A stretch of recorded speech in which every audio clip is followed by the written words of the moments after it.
আসসালামু আলাইকুম রহমতুল্লাহি ওয়া বারাকাতুহু। সম্মানিত ভিউয়ার্স, দূরের কাছে দেশ দেশের বাইরে সকলকে আন্তরিক শুভেচ্ছা এবং মোবারকবাদ জানিয়ে শুরু করছি আজকের ভিডিও। আপনারা সকলেই জানেন, বর্তমান সময়ে কারি আবু রাইহান এবং তার শিক্ষক সৌদি আরবে গজলের শুটিং করতে গিয়ে নাকি সৌদি আরবের পুলিশের কাছে আটক হয়েছে, এরকম একটা নিউজ সাম্প্রতিক সময়ে সামাজিক যোগাযোগ মাধ্যমে ব্যাপকভাবে ভাইরাল হয়েছে।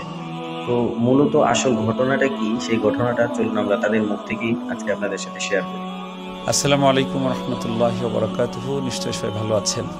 আমরা আলহামদুলিল্লাহ অনেক ভালো আছি। আপনারা যারা আমাদেরকে ভালোবাসেন, আমাদেরকে পছন্দ করেন, আবার কিছু ভাই আছেন যারা আমাদের কাজগুলো অনেক সময় মনে হয় যে আমরা তাদের একটু অন্য অ্যাঙ্গেল থেকে দেখেন। তো সবার জন্যই আন্তরিক মোবারকবাদ এবং সালাম। আপনি একটা ভুল তথ্য বা একটা ভুল নিউজ দেখতেছি সকাল থেকে ফেসবুক ফিডে ছড়িয়ে পড়ছে। আমাদের কাছে আসলে কেউ জানতে চাই নাই বিষয়টা কি। আমাদের কাছে জানতে চাওয়া উচিত ছিল।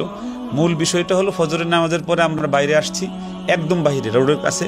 তখন এখানে রায়হান তাশরিফ যেখানেই যাই, পৃথিবীর বাংলাদেশের বা পৃথিবীর যেখানেই যাই, কিছু ভক্তবিন্দু মানুষ আসে। তো এখানে 10-15 জন ভক্ত আসে, তার ভিতরে একজন দুইজন থাকে হলো এই মদিনা শরীফের খাদেম, মদিনা শরীফ পোশাক পরা। সে এসে বলে যে রায়হান ভাই আমাকে ওই গজলটা একটু শোনান রাসূলের রওজার। এরকম মানে আবদার দেশেও থাকে, বিদেশেও থাকে, সব জায়গায় থাকে, এমনকি গাড়ির মধ্যেও মানুষ করে অনেক সময়। তো রায়হান ভক্তর এই আবদার পূরণ করতে যেয়ে একটা গজলের কিছু অংশ বলে, তো কিছু মানুষের জড়ো হয়ে যায়। এটা দেখে সিআইডির মনে হয়েছে এখানে কি হলো, এসে জিজ্ঞাসাবাদ করছে যে কি হয়েছে এখানে।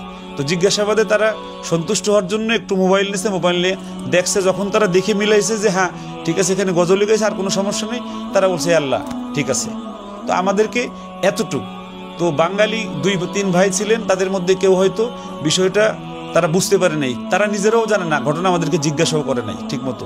কারণ সে মনে করছে যে অনেক উপকার করছে, আসলে সে উপকার করতে যে অনেক বড় আমাদের ক্ষতি করে ফেলছে দেখা যায়। সে জিজ্ঞাসা করে নাই আমাদেরকে, সে নিজে বোঝেও না, হয়তো না বুঝে সে করেছে। তো আলহামদুলিল্লাহ, সবাইকে ভালো রাখুক।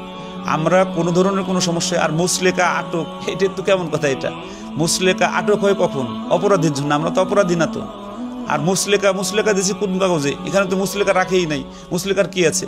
শুধু বলছে যে আল্লাহ এখানে মানুষ জড় হয়, এরকম কোনো কাজ করা ঠিক না। এখানে বিচার কাগজটা একটু দেখছে, এখানে হাজার হাজার মানুষ এখানে ভিডিও বানায়, এখানে ছবি তোলে। এখানে তেমন কিছু নেই তো। আমাদের তেমন কিছু হয় না, আলহামদুলিল্লাহ আমরা ভালো আছি। আপনারা সবাই দোয়া করবেন আমাদের জন্য, আপনাদের জন্য দোয়া করি। যারা বুঝে না বুঝে মিথ্যা তথ্য দিয়েছেন, আল্লাহ তাদেরকেও ভালো রাখুক, সুস্থ রাখুক, নিরাপদে রাখুক।